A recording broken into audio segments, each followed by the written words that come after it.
and I went out to the country alone. I had a dog, at least I had him for a few days until he ran away, and an old Dodge and a Finnish woman, who made my bed and cooked breakfast and muttered Finnish wisdom to herself over the electric stove. It was lonely for a day or so until one morning some man, more recently arrived than I, stopped me on the road. "How do you get to West Egg Village?" he asked helplessly. I told him. And as I walked on I was lonely no longer. I was a guide, a pathfinder, an original settler. He had casually conferred on me the freedom of the neighborhood. And so with the sunshine and the great bursts of leaves growing on the trees, just as things grow in fast movies, I had that familiar conviction that life was beginning over again with the summer. There was so much to read, for one thing, and so much fine health to be pulled down out of the young breath-giving air. I bought a dozen volumes on banking and credit and investment securities, and they stood on my shelf in red and gold like new money from the mint, promising to unfold the shining secrets that only Midas and Morgan and Maecenas knew. And I had the high intention of reading many other books besides. I was rather literary in college. One year I wrote a series of very solemn and obvious editorials for the Yale News, and now I was going to bring back all such things into my life and become again that most limited of all specialists, the well-rounded man. This isn't just an epigram, life is much more successfully looked at from a single window, after all. It was a matter of chance that I should have rented a house in one of the strangest communities in North America. It was on that slender riotous island which extends itself due east of New York, and where there are, among other natural curiosities, two unusual formations of land. 20 miles from the city a pair of enormous eggs, identical in contour and separated only by a courtesy bay, jut out into the most domesticated body of salt water in the Western Hemisphere, the great wet barnyard of Long Island Sound. They are not perfect ovals, like the egg in the Columbus story, they are both crushed flat at the contact end, but their physical resemblance must be a source of perpetual wonder to the gulls that fly overhead. To the wingless a more interesting phenomenon is their dissimilarity in every particular except shape and size. I lived at West Egg, the less fashionable of the two, though this is a most superficial tag to express the bizarre and not a little sinister contrast between them. My house was at the very tip of the egg, only 50 yards from the Sound, and squeezed between two huge places that rented for $12,000 or $15,000 a season. The one on my right was a colossal affair by any standard. It was a factual imitation of some Hôtel de Ville in Normandy, with a tower on one side, spanking new under a thin beard of raw ivy, and a marble swimming pool, and more than 40 acres of lawn and garden. It was Gatsby's mansion. Or, rather, as I didn't know Mr. Gatsby, it was a mansion inhabited by a gentleman of that name. My own house was an eyesore, but it was a small eyesore, and it had been overlooked, so I had a view of the water, a partial view of my neighbor's lawn, and the consoling proximity of millionaires, all for $80 a month. Across the courtesy bay the white palaces of fashionable East Egg glittered along the water, and the history of the summer really begins on the evening I drove over there to have dinner with the Tom Buchanans. Daisy was my second cousin once removed, and I'd known Tom in college. And just after the war I spent 2 days with them in Chicago. Her husband, among various physical accomplishments, had been one of the most powerful ends that ever played football at New Haven, a national figure in a way, one of those men who reach such an acute limited excellence at 21 that everything afterward savors of anticlimax. His family were enormously wealthy, even in college his freedom with money was a matter for reproach, but now he'd left Chicago and come east in a fashion that rather took your breath away. For instance, he'd brought down a string of polo ponies from Lake Forest. It was hard to realize that a man in my own generation was wealthy enough to do that. Why they came east I don't know. They had spent a year in France for no particular reason, and then drifted here and there unrestfully wherever people played polo and were rich together. This was a permanent move, said Daisy over the telephone, but I didn't believe it. I had no sight into Daisy's heart, but I felt that Tom would drift on forever seeking, a little wistfully, for the dramatic turbulence of some irrecoverable football game. And so it happened that on a warm windy evening I drove over to East Egg to see two old friends whom I scarcely knew at all. Their house was even more elaborate than I expected, a cheerful red and white Georgian colonial mansion, overlooking the bay. The lawn started at the beach and ran towards the front door for a quarter of a mile, jumping over sundials and brick walks and burning gardens, finally when it reached the house drifting up the side in bright vines as though from the momentum of its run. The front was broken by a line of French windows, glowing now with reflected gold and wide open to the warm windy afternoon, and Tom Buchanan in riding clothes was standing with his legs apart on the front porch. He had changed since his New Haven years. Now he was a sturdy straw-haired man of 30, with a rather hard mouth and a supercilious manner. Two shining arrogant eyes had established dominance over his face and gave him the appearance of always leaning aggressively forward. Not even the effeminate swank of his riding clothes could hide the enormous power of that body. He seemed to fill those glistening boots until he strained the top lacing, and you could see a great pack of muscle shifting when his shoulder moved under his thin coat. It was a body capable of enormous leverage, a cruel body. His speaking voice, a gruff husky tenor, added to the impression of fractiousness he conveyed. There was a touch of paternal contempt in it, even toward people he liked, and there were men at New Haven who had hated his guts. Now, don't think my opinion on these matters is final, he seemed to say, just because I'm stronger and more of a man than you are. We were in the same senior society, and while we were never intimate I always had the impression that he approved of me and wanted me to like him with some harsh, defiant wistfulness of his own. We talked for a few minutes on the sunny porch. "I've got a nice place here," he said, his eyes flashing about restlessly. Turning me around by one arm, he moved a broad flat hand along the front vista, including in its sweep a sunken Italian garden, a half-acre of deep, pungent roses, and a snub-nosed motorboat that bumped the tide offshore. It belonged to Domain, the oil man. He turned me around again, politely and abruptly. "We'll go inside." We walked through a high hallway into a bright rosy-colored space, fragilely bound into the house by French windows at either end. The windows were ajar and gleaming white against the fresh grass outside that seemed to grow a little way into the house. A breeze blew through the room, blew curtains in at one end and out the other like pale flags, twisting them up toward the frosted wedding cake of the ceiling, and then rippled over the wine-colored rug, making a shadow on it as wind does on the sea. The only completely stationary object in the room was an enormous couch on which two young women were buoyed up as though upon an anchored balloon. They were both in white, and their dresses were rippling and fluttering as if they had just been blown back in after a short flight around the house. I must have stood for a few moments listening to the whip and snap of the curtains and the groan of a picture on the wall. Then there was a boom as Tom Buchanan shut the rear windows and the caught wind died out about the room, and the curtains and the rugs and the two young women ballooned slowly to the floor. The younger of the two was a stranger to me. She was extended full length at her end of the divan, completely motionless, and with her chin raised a little, as if she were balancing something on it which was quite likely to fall. If she saw me out of the corner of her eyes she gave no hint of it. Indeed, I was almost surprised into murmuring an apology for having disturbed her by coming in.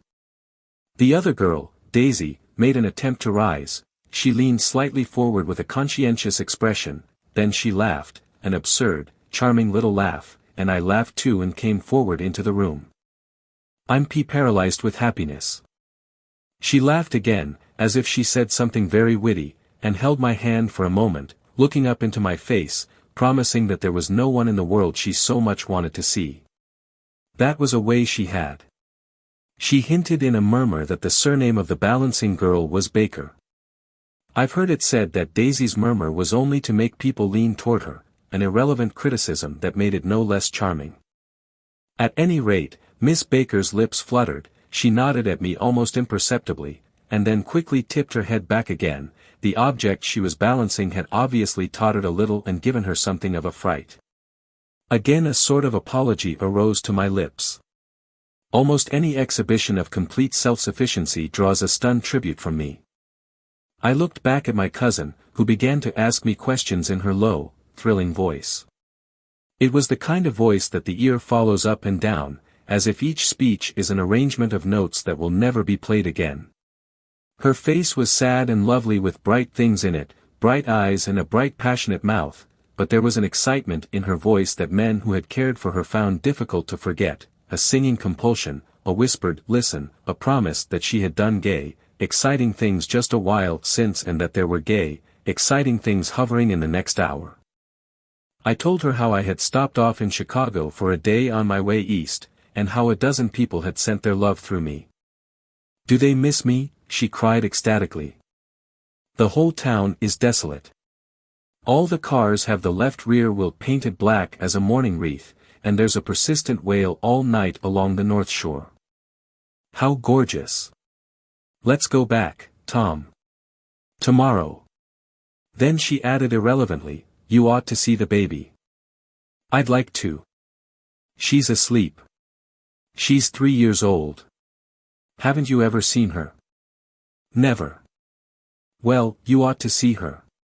She's—" Tom Buchanan, who had been hovering restlessly about the room, stopped and rested his hand on my shoulder. "What you doing, Nick?" "I'm a bond man." "Who with?" I told him. "Never heard of them," he remarked decisively. This annoyed me. "You will," I answered shortly. "You will if you stay in the East." "Oh, I'll stay in the East, don't you worry," he said, glancing at Daisy and then back at me, as if he were alert for something more. "I'd be a goddamned fool to live anywhere else." At this point Miss Baker said, "Absolutely," with such suddenness that I started. It was the first word she had uttered since I came into the room. Evidently it surprised her as much as it did me, for she yawned and with a series of rapid, deft movements stood up into the room. "I'm stiff," she complained, "I've been lying on that sofa for as long as I can remember." "Don't look at me," Daisy retorted, "I've been trying to get you to New York all afternoon." "No, thanks," said Miss Baker to the 4 cocktails just in from the pantry. "I'm absolutely in training." Her host looked at her incredulously. "You are?" He took down his drink as if it were a drop in the bottom of a glass. "How you ever get anything done is beyond me." I looked at Miss Baker, wondering what it was she got done. I enjoyed looking at her. She was a slender, small-breasted girl, with an erect carriage, which she accentuated by throwing her body backward at the shoulders like a young cadet. Her gray sun-strained eyes looked back at me with polite reciprocal curiosity out of a wan, charming, discontented face.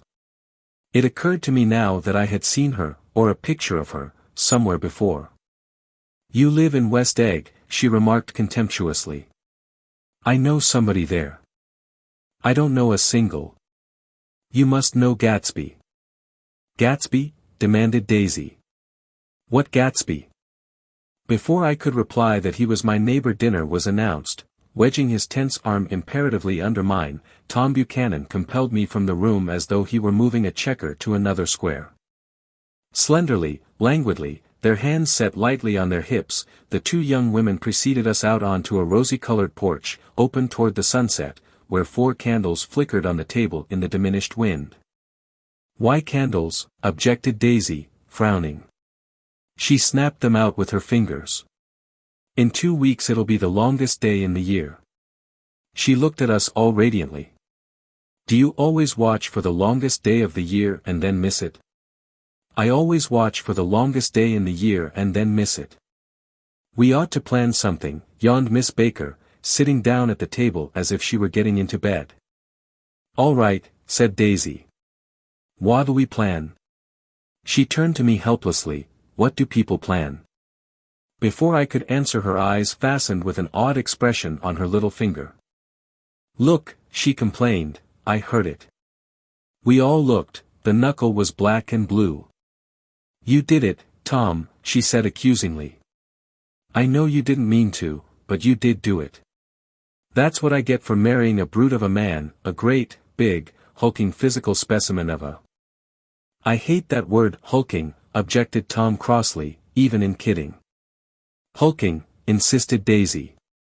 Sometimes she and Miss Baker talked at once, unobtrusively and with a bantering inconsequence that was never quite chatter, that was as cool as their white dresses and their impersonal eyes in the absence of all desire.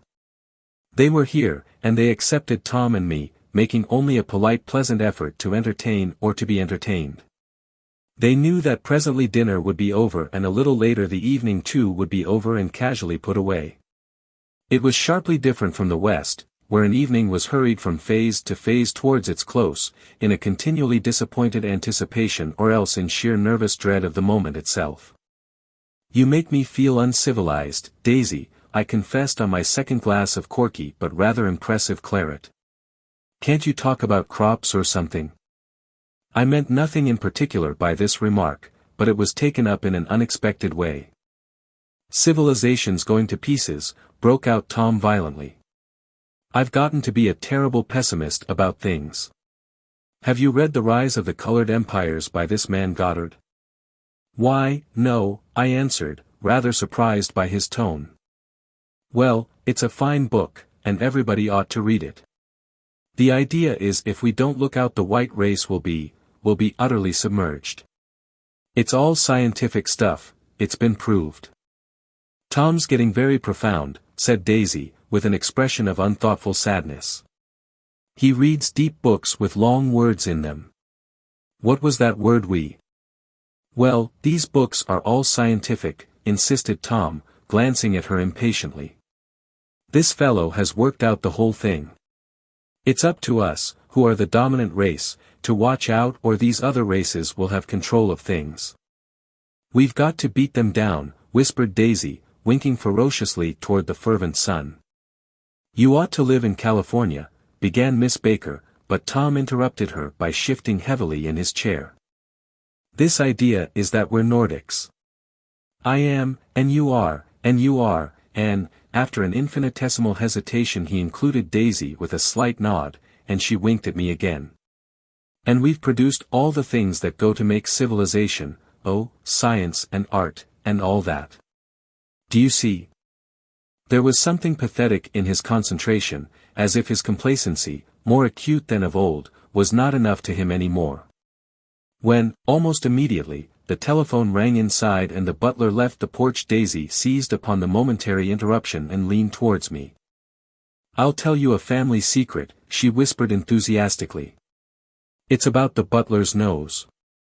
"Do you want to hear about the butler's nose?" "That's why I came over tonight." "Well, he wasn't always a butler, he used to be the silver polisher for some people in New York that had a silver service for 200 people. He had to polish it from morning till night, until finally it began to affect his nose." "Things went from bad to worse," suggested Miss Baker. "Yes. Things went from bad to worse, until finally he had to give up his position." For a moment the last sunshine fell with romantic affection upon her glowing face, her voice compelled me forward breathlessly as I listened, then the glow faded, each light deserting her with lingering regret, like children leaving a pleasant street at dusk. The butler came back and murmured something close to Tom's ear, whereupon Tom frowned, pushed back his chair, and without a word went inside. As if his absence quickened something within her, Daisy leaned forward again, her voice glowing and singing. "I love to see you at my table, Nick. You remind me of a rose, an absolute rose. Doesn't he?" She turned to Miss Baker for confirmation. "An absolute rose?" This was untrue. "I am not even faintly like a rose." She was only extemporizing, but a stirring warmth flowed from her, as if her heart was trying to come out to you concealed in one of those breathless, thrilling words. Then suddenly she threw her napkin on the table and excused herself and went into the house. Miss Baker and I exchanged a short glance consciously devoid of meaning. I was about to speak when she sat up alertly and said "sh" in a warning voice. A subdued impassioned murmur was audible in the room beyond, and Miss Baker leaned forward unashamed, trying to hear. The murmur trembled on the verge of coherence, sank down, mounted excitedly, and then ceased altogether. "This Mr. Gatsby you spoke of is my neighbor," I began. "Don't talk. I want to hear what happens." "Is something happening?" I inquired innocently.